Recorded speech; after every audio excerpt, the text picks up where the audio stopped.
Today, we're talking about innovation in policing and what it actually looks like. Criminals are already playing with AI tools. We see deepfake voices used to trick people, AI-written scams that feel uncomfortably personal. And at the same time, the amount of evidence is exploding. Every case means hours of video and audio, phone data, documents, and chat logs. The police aren't just under pressures from offenders, they're also buried under information. And still, a lot of investigators are typing crime scene notes by hand, replaying interviews over and over, and working in systems that don't really talk to each other. So the question is, how do we keep up and how do we get ahead? The good news is innovation is already happening inside policing. And the team around this table has been recognized for that work with a Europol Innovation Award, a National Digitization Award nomination, and a Global Innovation Prize in Brazil. I'm very happy to have you here. Bente Skattør, Project Lead and Innovation Lead for AI for Interviews at Oslo Police District. Kjeld Hendrik Helland-Hansen, Forensic Investigator in the West Police District and a wildcard, I'm told. Oddvar Moldestad, also Forensic Investigator and a long-time CSI innovator in the West. In this conversation, we'll look at what's actually changing at the crime scene, in the interview room and in the courtroom. What works, what's hard, and what it looks like when innovation comes from within the police. So let's start there. Bente, you're leading AI for interviews. When people ask you what is actually changing in policing right now, where do you begin? I begin with the police officers, the CSI folks, the team, because that is where you actually start. So, but first of all, thank you very much for having us here. We are really thrilled to be here to talk about what we actually burn for, and that is innovation in the police. As you so clearly mentioned, Børge, the criminals have already embraced AI, and that is also where we are. We are really trying to embrace the technology, but of course we have to do it in a responsible way. So what we are doing now in the AI of interviews is actually trying to build upon the speech-to-text technology, AI analysis. So we are working with the police workers strongly and tight because they have to take and use the tools. So that is essential, I think. So what we are working in is actually, as you said, we are working with investigation, and AI of interviews is actually about, we started with investigative interviews, so that is where we are have the starting point. But we have seen the huge potential of using speech to text in many areas. That's why we also are here for the CSI crime scene investigation, and also courtroom, and also interviews on the streets from the patrols. So we have a huge potential. Why did you start in investigative interviewing? I know Norway is really on the forefront there. And why is that, and how does that work for you guys, that you started out with something that we think, or the Norwegian police think they're really good at already? Yeah, it was not a coincidence.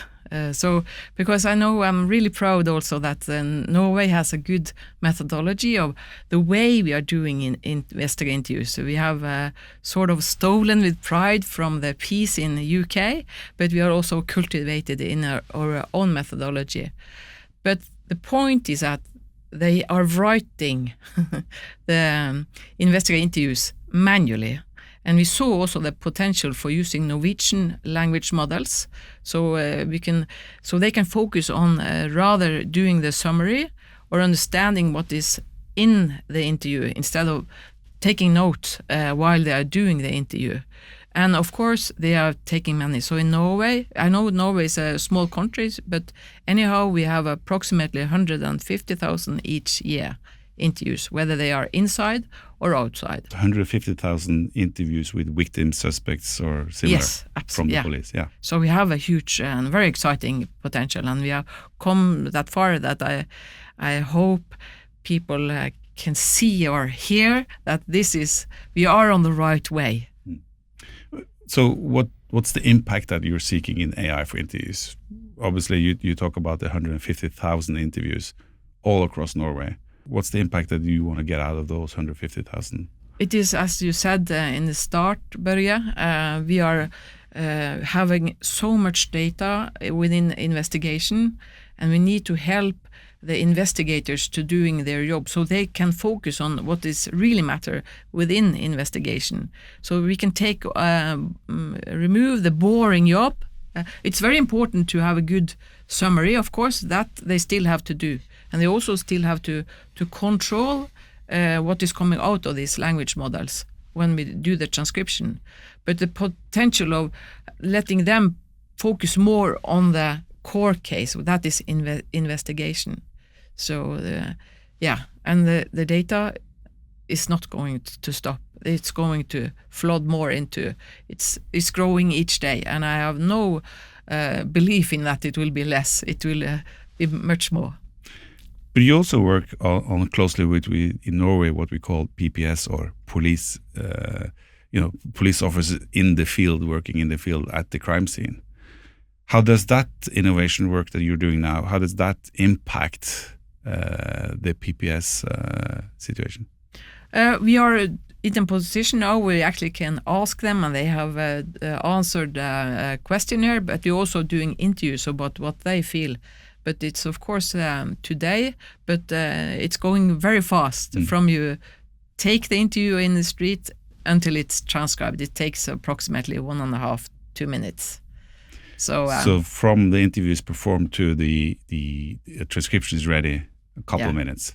Yes, absolutely, and also the data will be valid inside the police, but it's also you can also enable that for the core for operation central and the core team if we have a huge case going on, so they can see the data also what's coming from the street immediately.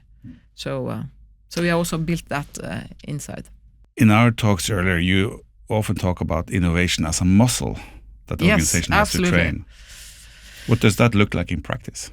Yes, we have big muscles.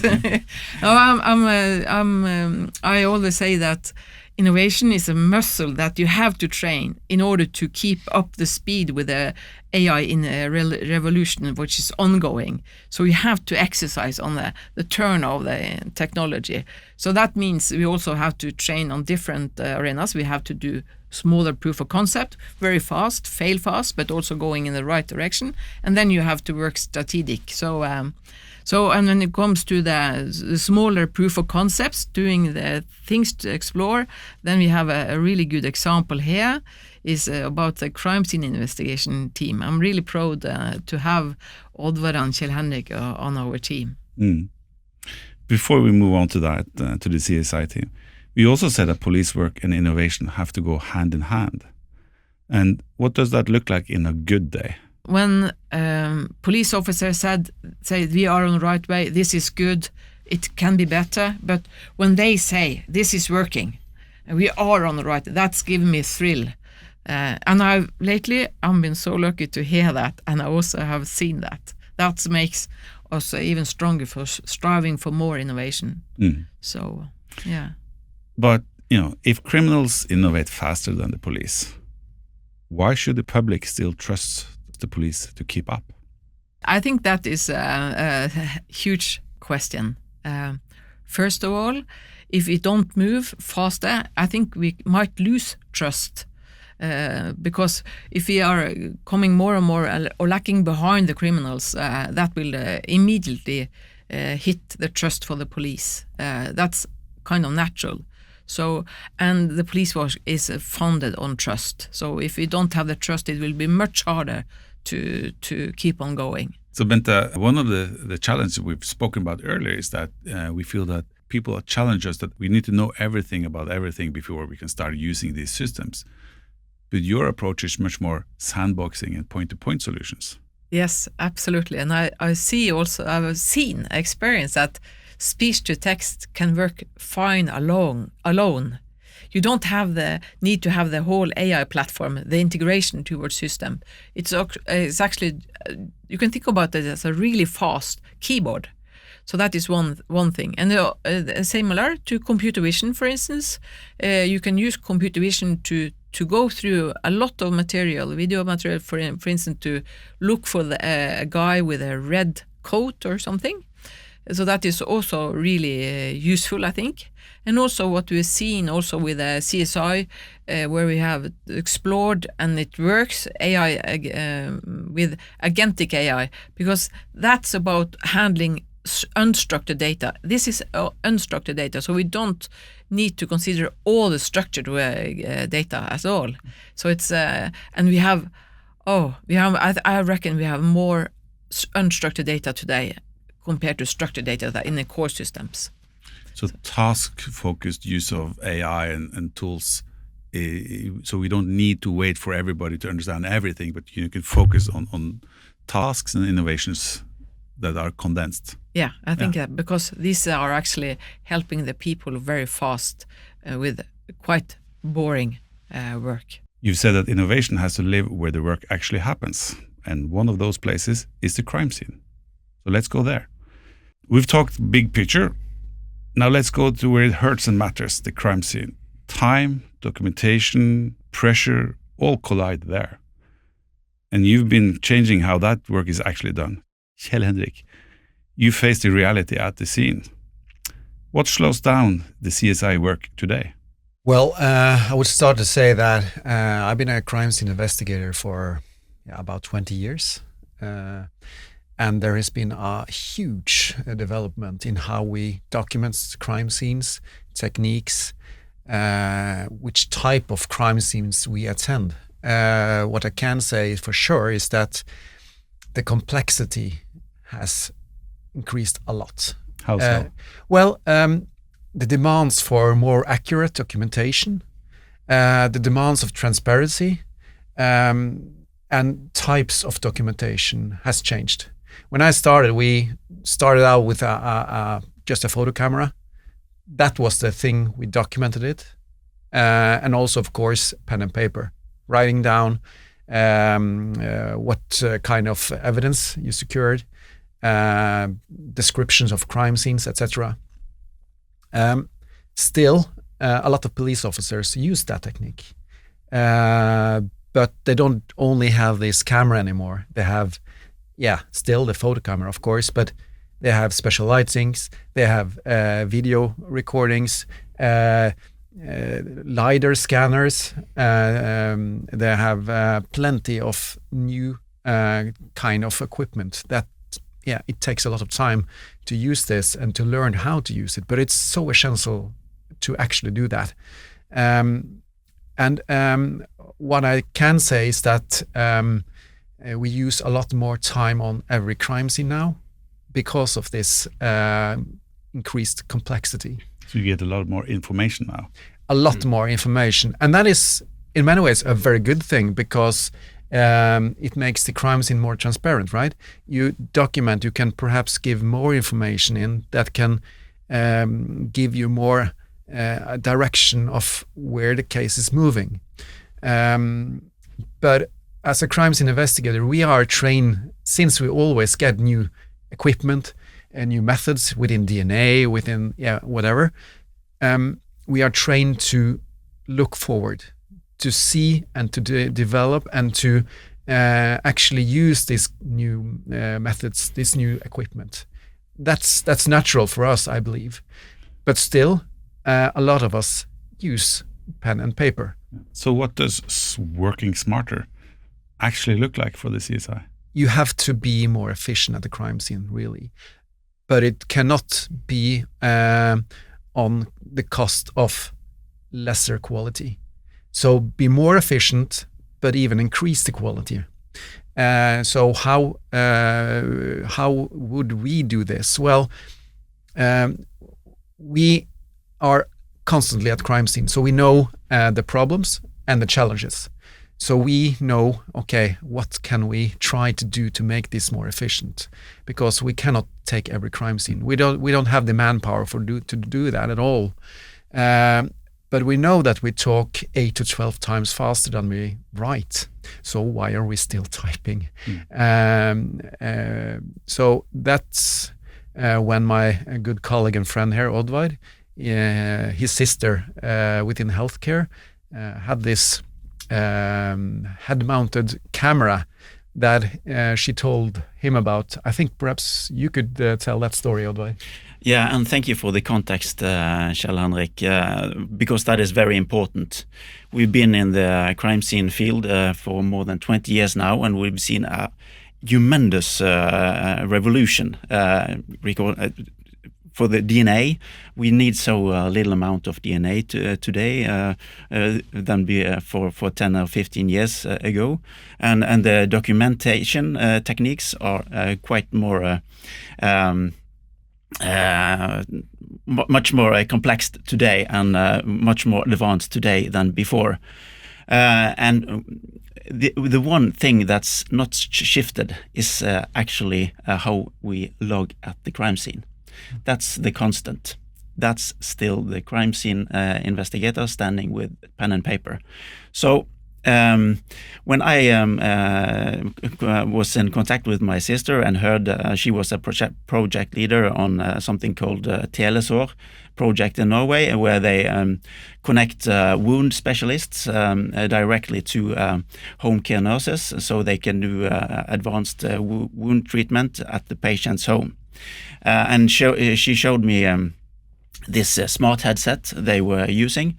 And I immediately saw that this is something that we also can use in police work, because we also contact experts. We need a broad area of experts into our field of work, helping us taking difficult tasks at the crime scene, taking very important issues at the crime scene. And also I saw the potential of digitizing our logging. So you use these tools in real cases. I know that it includes a double homicide with a thermal camera. Can you guys talk us through how these technology and new workflows played a role in the investigation then, in practical life? Well, when I come to a crime scene, I put on these headsets, which is actually a mounted camera. And it works almost like a smartphone more than a camera, because you can put apps in it to help you. You can use it to have encrypted communication with an expert, as Oddvar mentioned. But you can also use it just to record video logging the crime scene. It could be just as easy as I'm going to do a swab of this glass here. So start recording. So this is a glass on the table in the dining room. I'm doing a swab on this glass. I'll call it B1. Here I put in the envelope. Stop recording. That's it. And during a case, I could have perhaps 50 to 150 different small videos from different kind of evidence collecting, and it could range from a few seconds to me going through all the crime scene and describing every room, what I did in every room. So it could be several minutes long, and by using this headset for this kind of work, we have a system being made in our project that takes all these little files of videos, put it into a central folder, and and transcribe everything.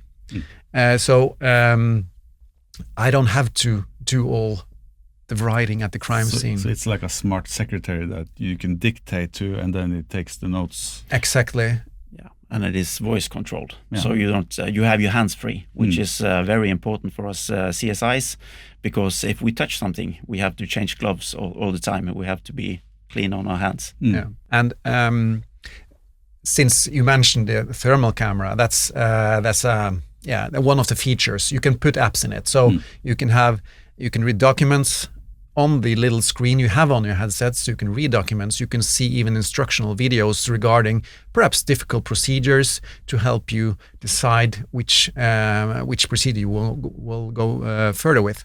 And the thermal camera, we're still testing that. But you mentioned a double homicide that we attended to, and the guy from our office who were using this headset at the time, he had never used that feature. But it is an excellent video because just a few minutes after we came to the crime scene, we saw in the bedroom 2 dead bodies.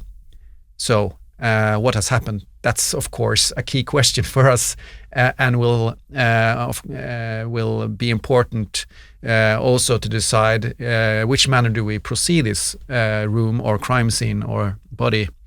And with the thermal camera, he saw at once that one body had room temperature, while the other one had a much higher temperature. You saw completely the difference. So what does that mean? Well, the one person with room temperature did certainly not kill the other one. So there is already a lot of information there that could help us assess the crime scene, which body do we start with, and also critical information to the headquarters, to the people inside doing the other investigations. So we believe that this person was dead long before this person. That's important information at the critical stage. So the one thing that you could I don't know, but you guys probably measure temperature, but that gives you like an instant overview and you can move faster. That's what you're saying. Yeah. And of course you record it, so you have it. Yeah, exactly. Yeah. So Oddvar, I'm told, that you're quite the innovator, right, in this field. And I know that you've been pushing things forward in the CSA field for many years. And then I understand that you recently got surprised on stage with the Kjeld Innovation Award by your partner here. For someone who spends his life spotting traces and clues, it's pretty impressive that they managed to sneak that award past you on stage. Tell us a little about that. Well, thank you. It was a big surprise, but I was very glad when I got it because it's something I really appreciate because it comes from other crime scene investigators. So it matters for me. But I must say that Kjeld Hendrik also has this innovator in him. So we work very close together in this project and other innovation projects back home as well. So you clearly work as a team in this. How would you describe the different roles that you two have? Well, I just recently described the whole team as a moving body. So Bente here, she is the heart and soul of the project. And Sander, he's not here, but he's a big guy. So he's the muscles, obviously. and Oddvar here is the brain. So someone asked me, and what's your role then? So I said, well, perhaps the liver. It is important. I could never have done this by myself in our police district. Oddvar and I both work full-time as crime scene investigators. And this project we are allowed to work on as long as it doesn't interfere too much with our work. So does that mean that we only work from 8 to 4 and then go home? No, it doesn't, because this kind of innovation work, it is extremely giving, and I really love it, but it takes a lot of time.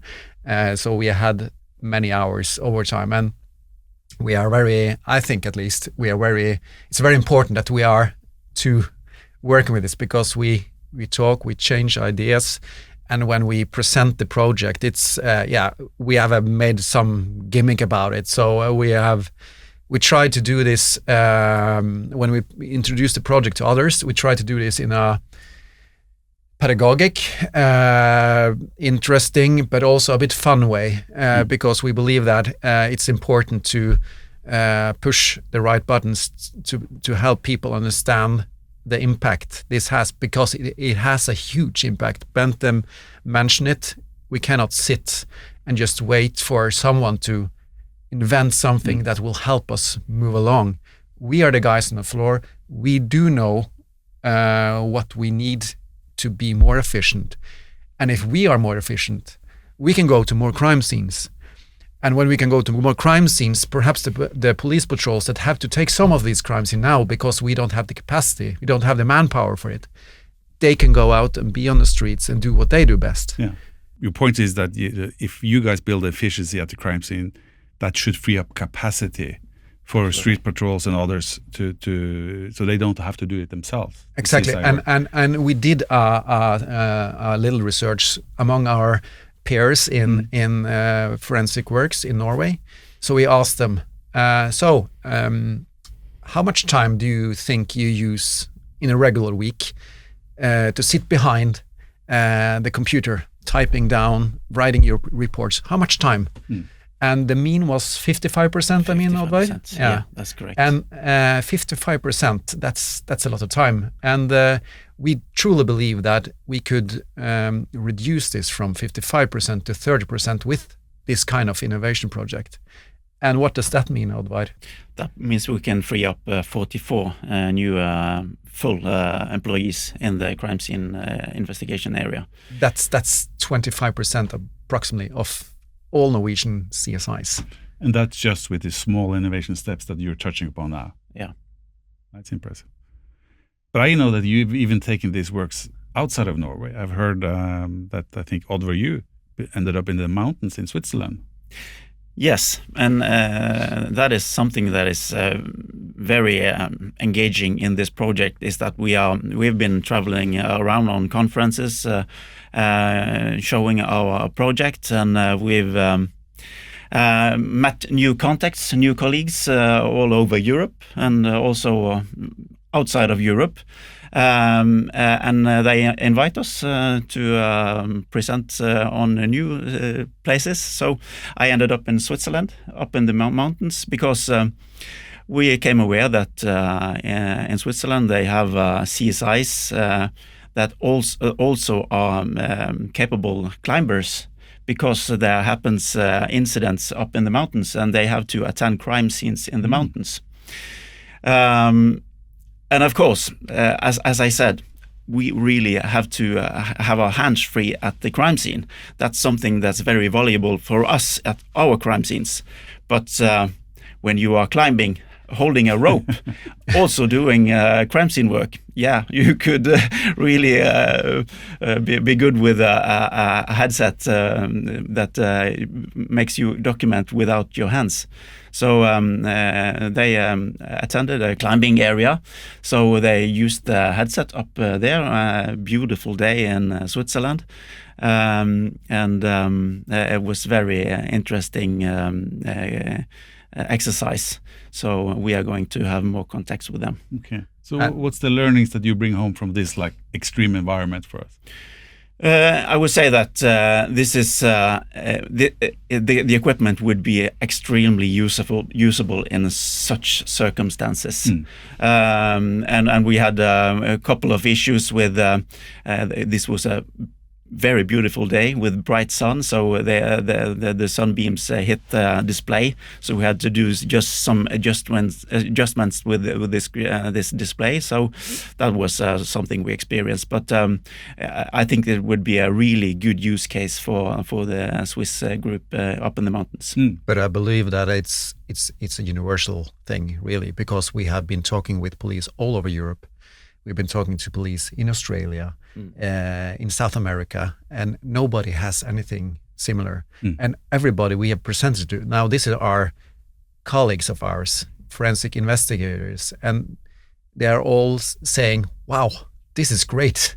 So the German police wanted on board, the British police, the Metropolitan, the Danish police, we have contact with Holland and Switzerland and several more, and it's very rewarding for me personal at least to see that what we are doing now, it actually means something and it has an impact.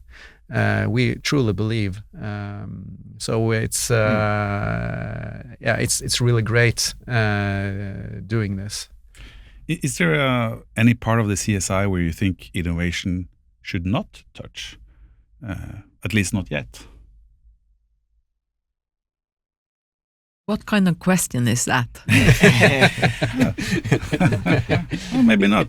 I think innovation should include every area in police work. And I think I have to mention that in our project we have different building blocks. So this headset is one of the building blocks. We are not dependent on that headset. And another building block is the transcription tool that gives us that transcribes what we are logging on the headset. And we also have another tool which is AI, which helps us systemize all the logged information into our reports, which is something that is a very good equipment as well. So altogether, we think that this could, maybe it's a big word, but maybe we can say that it can revolutionize how we work at the crime scene. It will free up a lot of amount of time for us. And the only constant is change. I mean, in every area, you cannot just sit and wait for something to happen. You have to engage yourself. And with this project, at least with the equipment we do use by now, it's very easy to use. It's I can teach you how to use it within a minute, I think, and you would be able to do that quite sufficiently. It's sturdy. It's it's really good. In Norway, we have an expression of police officers. We call ourselves Thorvald. It's a Norwegian name, and if it's Thorvald proofed, everybody can do it. So this is Thorvald proofed, and that's one of the excellent parts of this, because you have existing things already. We haven't innovated a new hardware. No, we take hardware that exists and also different kind of software, but we are taking all these different parts and put a new wrapping around it to use it in a new way. And I think that's a key element of this product. I know that you guys have been involved in work on responsible AI in law enforcement with Interpol and Europol and others. How does those frameworks influence your work now? Interpol and Unicry has developed a couple of years ago. They launched this toolkit for responsible AI within law enforcement. And the project AI of Interest happened to be sort of the guinea pig for testing and exploring that toolkit. It's a big, good toolkit. Fortunately, I also had the privilege to start being with that on the start from 2019. So because Interpol and Unicry is working really hard to emphasize and to use AI within law enforcement, because I've early discovered that this is a very powerful tools, but you have to be a responsible approach, because you can't shoot a spurv med kanon. Det blir litt vanskelig. Sparrow with the cannon. Sparrow with the cannon. So we have the police have a huge power, but also a huge responsibility to commit to the human rights, no terror, and all these very important questions. And these toolkits are coming along with that. Also, recently, Europol has launched assessment methodology, how to work ethical within the police using AI. So we are also exploring that, because I strongly believe that we don't have to find out or to build the wheel. We are more in a position where we can actually, what kind of wheel are we going to use? Is this right in this terrain, or should we have winter tires? So we are more on that level.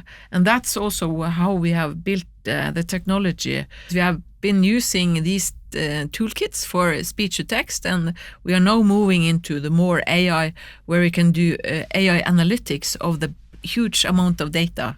So I'm really thrilled about exploring these toolkit on that, and these toolkits are good. If I can ask you guys, if an AI transcription is wrong at a critical moment, who do you think is accountable?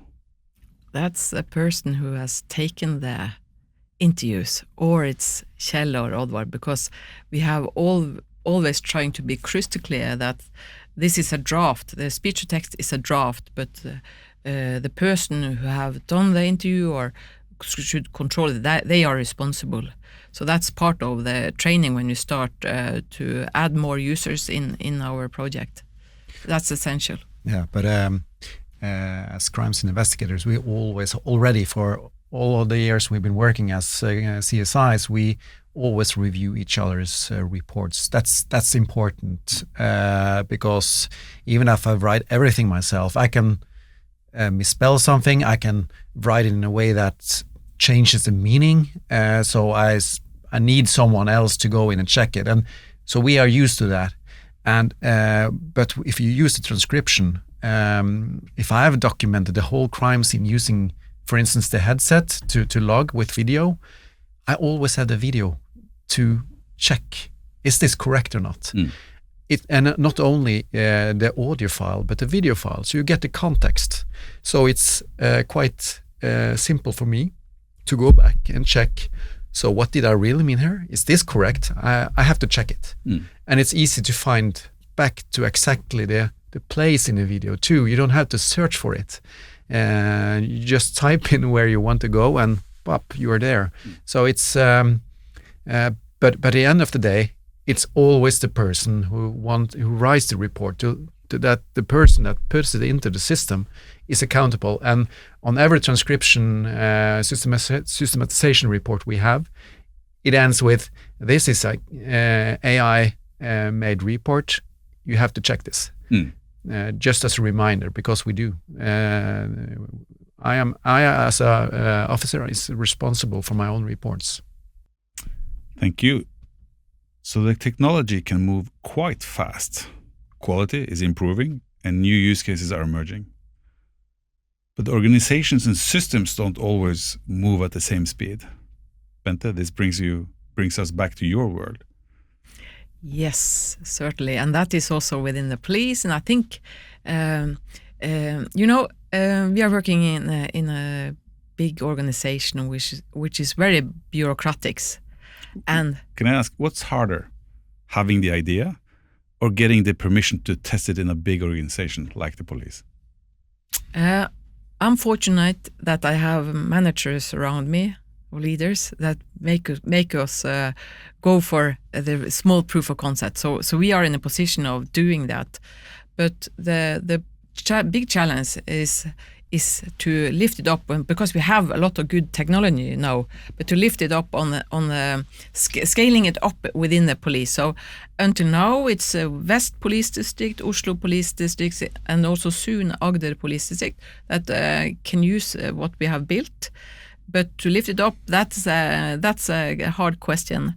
And I think because we work very closely with also quite many public sectors organizations, and many struggles. And I think that's because of the large organization like the police and also other in Norway, they are very bureaucratic. And also that means that they are built on control, on reducing risk continuously. So I call this sort of the elephant. This is an elephant. I love elephants. So when I joined the police in 2017, I was told that we have to eat the elephant piece by piece. So, and this is sort of the challenge or a paradox towards what we are trying to do. We are more, we would like to run fast. So that's a hope, and I surely think we are, in some extent, we are leopards. We are running fast. We are doing proof of concepts. So some way we have to find this elephant and also the leopard to live together, because we have to do both. We have to set more focus on innovation in the police and also in public sector in Norway, as far as I know it. It's essential. we will gain more and more problems if we don't move faster now. And the speed of the development is tremendously fast. It's not linear, it's actually exponential. That means the longer we wait to do something big for the national area, the distance will be larger. Hence, the burdens will also be more heavy. But it seems that here is where technology is pushing the legal system. So how do you practically cope with the fact that technology does things that we don't know how to regulate? I think that's one of the pushbacks you guys get, is that it's a certain fear in the system of more Nikolai Winters in the system that we didn't catch. Yes, absolutely. And but we have done it going small steps along the way. So we are on the right way to also have the good GDPR, the privacy questions, and we are allowed to do quite much when we're doing the pilot in the police. So, but to lift it to the national level, we also have to have the GDPR on the national level. So I think we have a huge potential and we are on the right way, but we should have more competence and more skills about the rule of law in the public sector in Norway, because that's sort of it's sometimes it's a showstopper, but in this case now I think we can do a lot. No, it's bureaucracy which is slowing us down, because I think we can do more. So yeah. And then also, I think earlier you also mentioned to me before we talked about sandboxing technology into certain areas and not like an overarching AI for everything, but like targeted usage of technology. Yes, it's very important that you can. For me, it's very important that Oddvar and Kjeld is saying they are the one that is stating this is working, and you can also see it through their body language. I'm not a body language specialist, but it's very easy to see that they believe it. So that is essential. So and also it's as Hendrik said very clearly, when they expose other police in Europe on this, they believe it immediately because it's so tangible. And that is what I also seen in the police in Norway. You have to make it very tangible what you're doing, and speech to text is very tangible because you see the text is produced immediately. So seeing is believing is very strong, but we have to move faster than that now. I think yeah. So your leopards needs to move fast, but also be contained in a way, because yes. But you remember the leopards, they don't run fast very long. Okay, yeah. So that's the proof of concept. Yeah. So they are sprinters. So we have to work closely together with the elephants and other animals, of course. I actually get the kind of weird thought in my mind having to eat an elephant. Couldn't be not pineapple or something. but I truly, I've been a police officer for 25 years, so I haven't lost my idealism yet. Perhaps it will come someday. But the idealism that we have in our project is so important because, this is an uphill struggle in many ways. The bureaucracy is there to regulate, and that's important. But you cannot face bureaucracy like it was in the 1950s. The bureaucracy has to develop as well, I believe, at least, because times are changing, and they also have to see that we cannot do it in an old-fashioned way anymore because we will be left behind. When I look at you guys, I typically say that innovation is a team sport, and clearly, when I look at you guys, you're a good team. But how do you work across academia, other industry actors, public sector, in Norway and internationally? As a team. Yes. I think that is the philosophy we have. We are not, as I said earlier, we are not inventing the wheel. We are connecting to industry and academia to together with us. We learn much faster because we have a broad knowledge and broad skills in practice. And also what I've seen lately is that nobody can cope with the speed of AI revolution is ongoing now. But earlier, if I go 4 to 5 years back, I saw that we asked academia, what should we do now? But no, nobody knows. Yeah. Else said, no, of course, everything is going too fast. But then, so no, it's. I think we are learning something new. That we are running for proof of concepts early, learn fast together with academia, and academia have the thorough method to evaluate what we are doing. So we're doing smaller exercises and then ask academia to learn us more, but also they are also having a distance, because we are enthusiasts. We are leopards, so we are run. So, but they have to make sure that we are doing in a good way. So we are really close on that, and I think also working with companies or industry and also small startups, because they are already leopards, so they are running because they are embracing the technology. So that is also very inspirational, and it's always inspirational to attend Europol meetings, because they are always also in our innovation. So that we bring home the energy to keep on striving, to keep on going. So building the team is essential, and I'm very fortunate. I'm very proud also to have a good team around. So all this talk about speed and making decisions takes me to a different topic. Let's talk a little bit about how this setup holds under pressure. Some of the toughest tests doesn't happen in everyday work, but when everything happens at once. In crisis or big exercises, there where you really see what holds. How does this setup hold when the stakes are high in crisis exercises or real incidents? And I know you've tested yourself. Yeah, and one of the my fellow colleagues, I would describe him as one of the more analog crime scene investigators in our office, but that's fine. We're different. He was using the headsets and just logging everything. This was a counter-sabotage, was an exercise with the Norwegian Navy, where there had gone off 2 bombs and they were dead and wounded people. That was the scenario. And when we got to the place of the incident, then he started to log, describing everything and going along. And then this was transcribed and systemized. And we asked him afterwards, so what do you think of this? And he just answered, yeah, honestly, I did this, I got this report now in 20 minutes. And if I should have done this in the traditional manner, I'd use at least 2 days, perhaps more.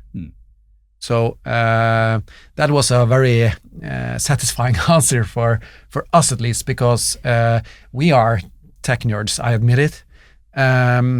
So we like to move ahead. We like to be in the front and testing things. But this has to have an impact on the whole level, not only us tech-savvy guys. But I think in this case, the ones that will benefit the most from it are the guys typing with one finger on their keyboards. They will really see the benefit of this as well. Crisis exercises, you guys said earlier that it gives you much more realistic data than synthetic test data. And as you described, you could see the technology being used in practice with your own eyes. What's the biggest surprises from this exercise, good and bad? I might answer that, because, to having allowance to test out early technology is quite cumbersome. Sometimes you have to plan very thoroughly, or maybe you have to work with synthetic data, but these kind of arenas is really fantastic to explore technology. So also we jumped very fast into the exercise because we had a short notice. That's also very cool. So that was leopards running again. But you can actually, because now we have a toolkit of tools that works pretty well, and we also gather data. So we are in a golden hour of investigation. So we use also the interview solution and also the CSI.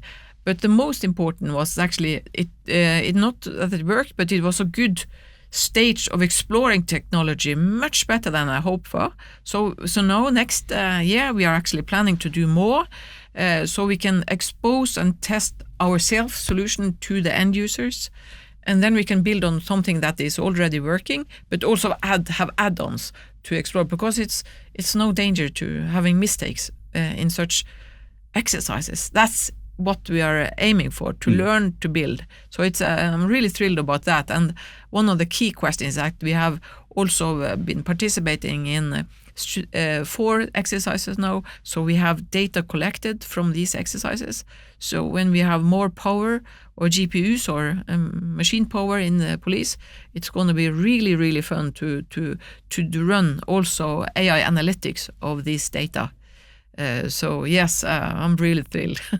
So, and also what is the people who work with this technology can be on stage to see how Kjeld, Hendrik and the bomb squad is using the technology. That's essential also. Let's zoom out a little bit internationally.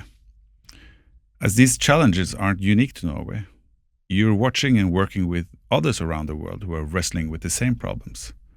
Who's inspiring you internationally? And what are they learning from your work and the Nordic approach? Well, I think that we have both inspired other countries, and we have been inspired by them during our cooperation. In our field of work, I would say that maybe the Dutch is leading in front in Europe. And we have been quite close to them, collaborating also in this project. But regards this type of technology we are working with here, I would say we are leading way. So that is very inspiring for us in our project. But I would also like to point out that we don't have any financial commitment in many ways to this kind of thing. So we are eager to share. Now, criminals don't care about borders.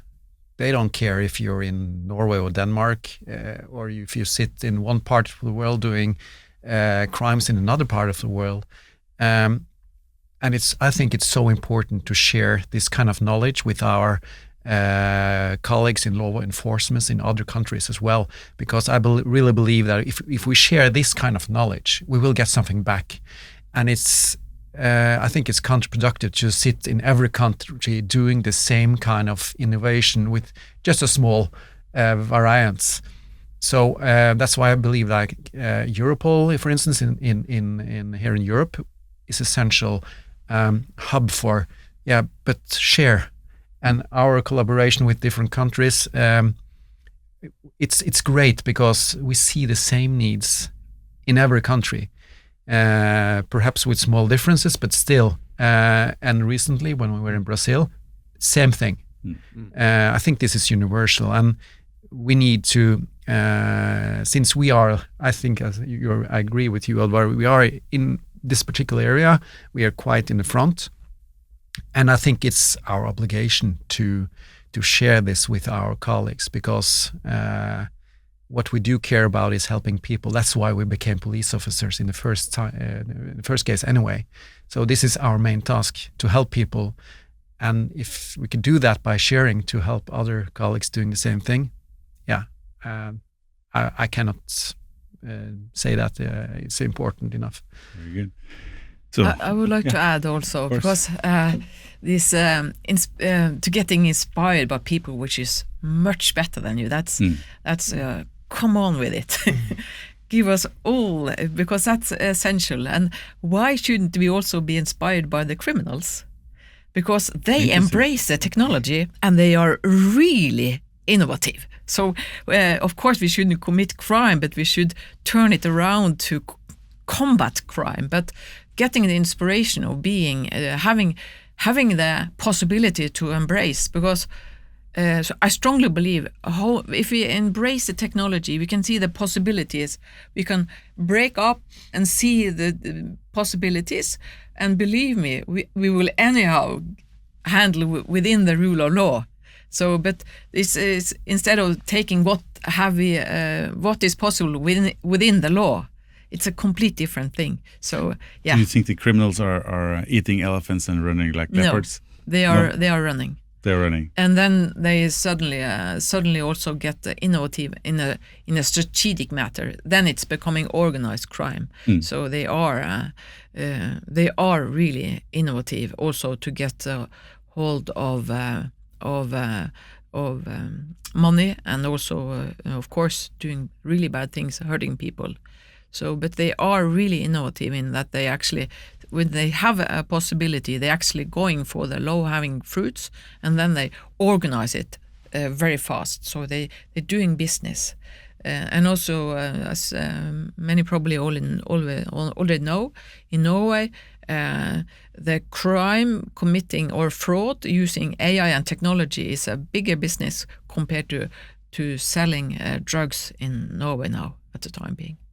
So let's finish by looking forward and keeping it practical. If all this works, everyday investigative life and the quality of justice should improve. If you could change one thing in global policing tomorrow, one thing that would actually make investigators' lives better and justice more reliable, what would it be and why? Oh, cooperation across borders.